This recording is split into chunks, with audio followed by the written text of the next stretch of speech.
믿습니다. 네. 제가 지금까지 기도 생활하면서 사실 기도 가지고 뒤치락거리고 막 괴로워하고 구한대로 안 돼서 응답 안 돼서 힘들어하고 이런 적이 많았어요. 근데 지금에 와서 지금 정도 나이 되니까 이제 딱 깨달은 게 하나님 기도 다 들어주신다. 다 들어주세요.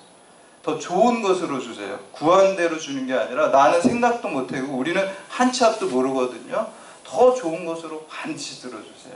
그렇기 때문에 여러분들이 순수한 마음, 하나님께 영광 돌린다는 순수한 마음, 거기다 이제 내 영광을 개입시키면 안 돼요. 그거는. 근데 정말 순수하게 내가 이걸 대해서 하나님께 영광 돌리고 영향력 있게 하겠습니다. 이 마음을 가지고 하나님 말씀에 부합하면서 소원을 가지고 기도하면 하나님께서 반드시 더 좋은 일로 응답하실 줄 믿습니다. 오늘 본문 말씀에 보면은 우리 그 사도 바울은 그 사도행전에 보면요, 사실 4번의 여행입니다. 4번의 여행인데 1, 2, 3차는 기도하면서 좀 자율적으로 또 하나님의 인도하심을 받아서 1차, 2차, 3차 전도여행을 했고요. 4번째는 죄수의 신분으로 로마로 압송돼 갑니다. 근데 그것도 자기의 자율은 아니었지만 하나님의 개입하심과 인도하심이 있는 것이죠. 그래서 사도 바울이 이렇게 4번의 여행으로 구성되어 있는데요.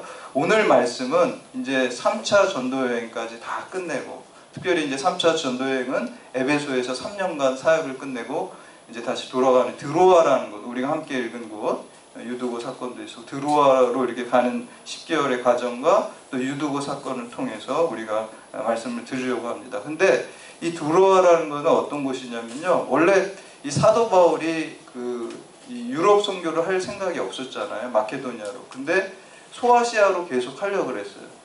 소아시아로 선교를 하려고 그랬다는 것은 그 소아시아를 마음에 품고 소원을 가지고 소아시아 선교로 해서 기도했을 거란 말이죠. 근데 이제 그게 하나님 뜻에 부합하지 않으니까 사도 바울도 순수하게 기도했죠. 하나님 영광으로 해서 내 모든 인생을 다 제물로 바치겠다고 소원하고 순수한 마음으로 소원을 가지고 소아시아를 놓고 기도하는데 자꾸 길이 막히는 거예요. 그것도 하나님의 응답입니다. 다른 계획이 있었던 거죠. 그래서 환상을 보여주죠. 건너와서 우리를 도우라. 마케도니아 사람. 그 환상을 보고 유럽으로 또 그리스 쪽으로 마케도니아로 가게 되는데 바로 그 장소가, 그 환상을 본 장소가 드로아입니다. 그러니까 드로아는 사도 바울이 자기의 계획이 바뀌고 또 하나님의 뜻이, 하나님의 음성을 듣고 따라간 곳이고요. 유럽 선교의 출발지가 된 곳이 드로아입니다. 그래서 이 드로아에서 생긴 일을 통해서 오늘 우리의 믿음을 새롭게 결단하는 시간 되시기를 주님의 이름으로 축원합니다. 첫 번째는 우리가 어떠한 상황 속에서도 최선을 다해야 됩니다. 우리 옛말에 명필은 붓을 탓하지 않는다 그랬어요. 어떤 붓이든 다 잘 쓰는 것이, 글씨 못 쓰는 사람들이 뭐 이렇게 탓을 하게 되죠. 옛날에 몇 년 전에 영화 중에 최종병기 활이라는 영화 있죠. 근데 저는 다른 것보다 맨 마지막 그 대사가 너무너무 기억에 남더라고요. 마음에 딱 감동적인데, 뭐냐면 그 병자 호란 때 이 조선의 가장 활을 잘 쏘는 신궁이 박해일이죠, 배우가. 근데 이제 여동생이 문채원인데 청나라한테 이렇게 잡혀가잖아요. 그래서 이제 유승룡이라는 그 청나라 장수가 하고 이제 맨 마지막 장면에 대치하게 되는데, 그 유승룡이 그 문채원 목에다 칼을 대고 있고 이제 마지막 그 박해일은 활을 겨누고 있잖아요. 근데 동생 칼을 대니까 정확히 한 번에 그 적수를 맞춰야 되는데, 이렇게 대치된 상황에서 그 유승룡이 물어봐잖아요. 너 바람을 계산하느냐? 그러니까 그 박해일 대답이 있잖아요. 바람은 계산하는 것이 아니라 극복하는 것이다. 이렇게. 바람이라는 게 뭡니까? 여러 가지 장애와 또 어려움들을 상징하는 것이죠. 근데 그 어려움, 바람 때문에 내가 못 쏘겠어. 지금 그런 거 탓한다고 누가 알아줄 사람이 없습니다. 자기 동생의 목숨이 지금 걸려있기 때문에 그거 탓하고 바람 때문에 난 잘 못다, 이것 때문에 못해 할 시간이 없어요. 거기에 집중할 수가 없습니다. 오로지 바람을 다 극복하고 명중시켜야지만 살 수 있는 거죠. 그래서 바람은 계산하는 것이 아니라 극복하는 것이다 라고 말하고 있습니다.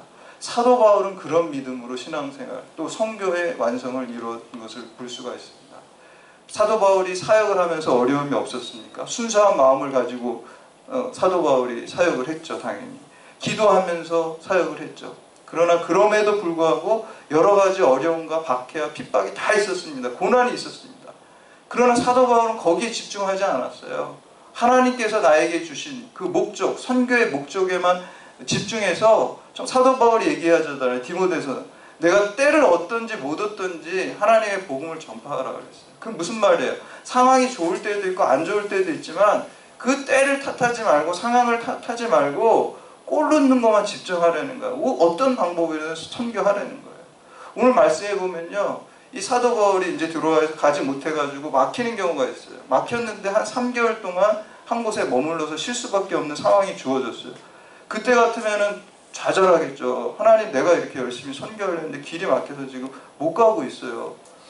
그런데 그때 그렇게 탓하지, 움직이지 못하게 되니까 뭐를 했냐면요, 로마서를 썼어요. 그때 만약에 그때 길이 안 막혔으면 로마서가 없었을 거라고 저는 생각해요. 왜냐하면 사도 바울이 보면 굉장히 워커홀릭이에요. 막 너무너무 열심히 아주 그냥 일하는 사람이기 때문에 앉아서 그냥 가만히, 이 로마서 같은 경우는 더 차근차근 쓴 신학적인 체계를 잘 갖춘 책이거든요. 처음부터 끝까지. 다른 책들은 어떤 필요에 의해서 무슨 교회에 문제가 있고 어떤 개인에게 문제가 있는 것을 그때 받아가지고 이렇게 답장 형식으로 준 거지만, 로마서는 로마 교회 교인들은 한 번도 못 봤는데 거기에 교회가 세워졌다는 소리만 듣고 신앙의 처음부터 끝까지 체계적으로 잘 쓴 거예요.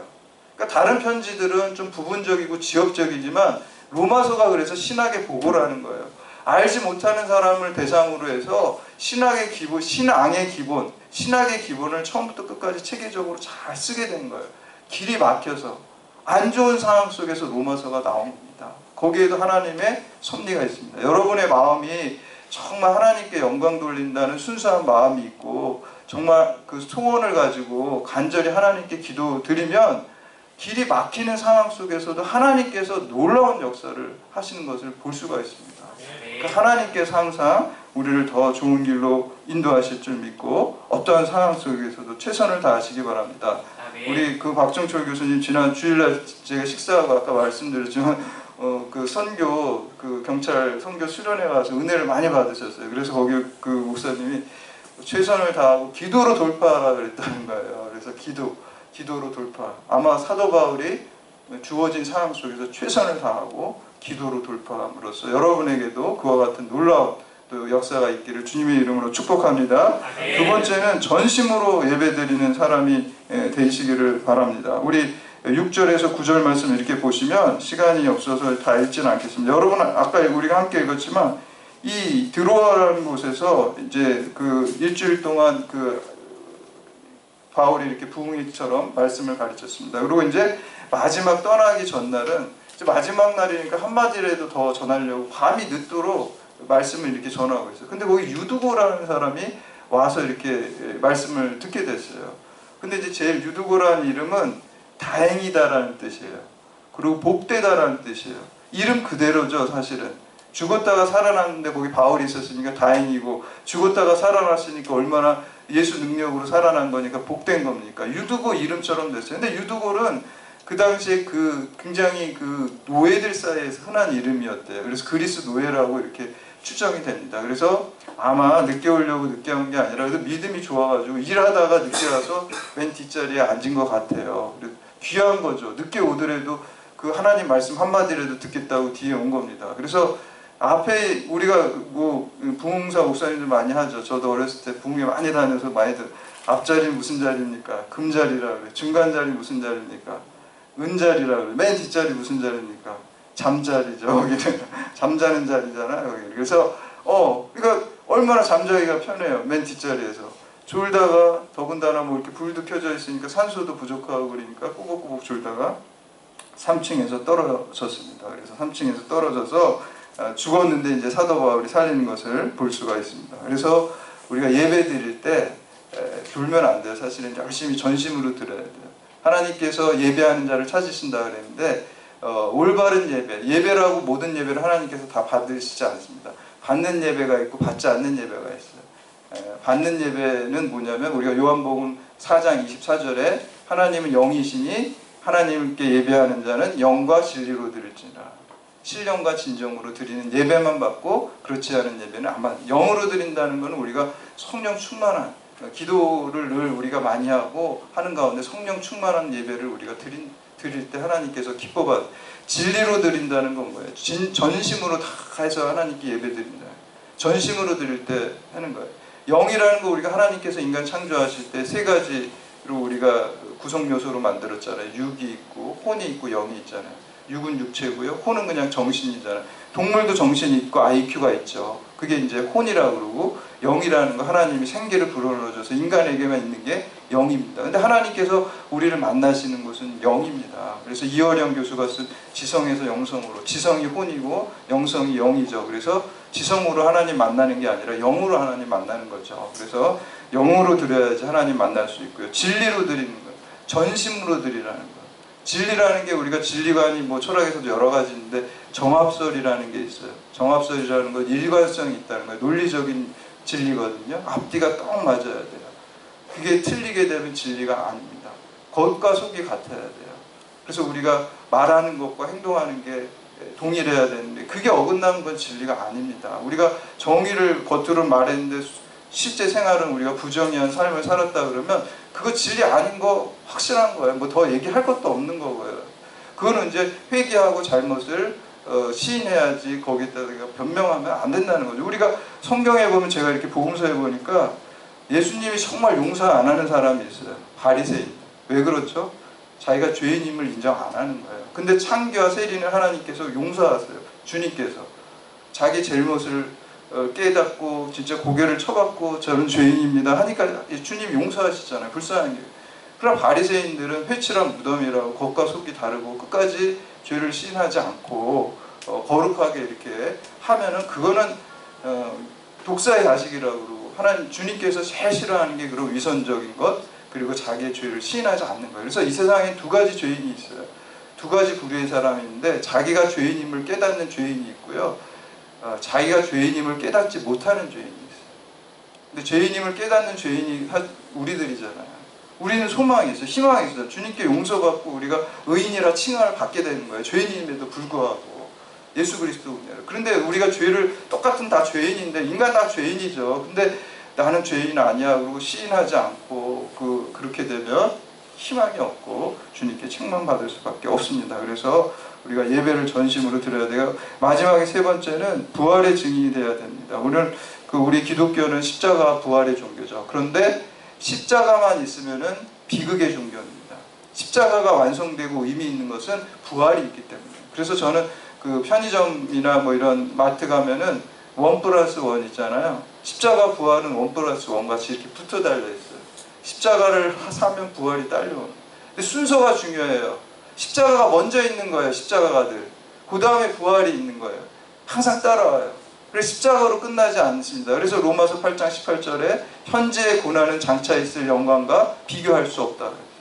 현재 우리가 십자가의 삶을 살고 어렵게 살고 말씀 따라 사는 게 어렵죠. 그러나 여러분 하나님 음성 듣고 싶으면 이렇게 기도하시기 바랍니다. 하나님, 제가 하나님 뜻에 100% 순종하겠습니다. 하나님 음성 들려주세요. 하나님 뜻 알려주세요. 이렇게 기도하시기 바랍니다. 그리고 여지껏 내가 살면서 우리가 죄 지은 것 하나님 다 용서해 주세요. 앞으로 남은 인생은 정말 하나님 뜻대로 살기 원합니다. 그러나 우리 힘으로 그렇게 살 수 없잖아요. 그러니까 성령님 그렇게 도와주세요. 제가 하나님 뜻대로 100% 순종할 수 있게 해주세요. 그렇게 기도하면 하나님께서 우리에게 음성을 들려주십니다. 그래서 그런 결심을 하세요. 정말 지금까지 내가 죄 지은 거 다 회개하고 내 마음대로 사는 거 다 회개하고 앞으로 남은 인생 주님 앞에 서는 날까지 조지 회필드 목사님이 내가 아무것도 하지 않아서 녹슨 인생이 아니라 내가 주님 일에 쓰임받아서 달아 없어진 인생으로 주님 앞에 쓰고 싶다는 그 소원처럼 정말 우리 마음속에 내가 100% 주님께 순종하겠습니다. 그 마음을 가지고 기도할 때 우리에게 부활의 그 십자가의 길을 내가 가겠습니다 할 때 부활의 영광이 우리에게 따라올 줄 믿습니다. 오늘 유두고가 죽었다 살아난 것들을 통해서 부활을 체험한 거야. 아, 우리가 살아날 수 있구나. 죽음까지도. 부활이라는 게 뭐예요? 복음이라는 게 뭐예요? 다 끝난 것 같은 곳에서 새 출발할 수 있다는 게 복음입니다. 내가 죄인이고 내가 죽었고 이제 다 끝났어. 그러나 예수 생명으로 새롭게 시작할 수 있다는 게 부활이고 그것이 복음입니다. 그래서 오늘 드루아에서 이 유두고가 죽었다 살아남을 통해서 유두고뿐만 아니라 거기에 모든 사람들이 부활, 예수 부활에 대한 새로운 소망을 갖고 그들이 나아간 것을 볼 수가 있습니다. 그래서 여러분들 그 부활 신앙을 가지고 부활의 증인으로 또 이 경찰대학에서 선교의 진영을 넓혀가시고 또 하나님께 영광 돌리시기를 주님의 이름으로 축원합니다. 아멘.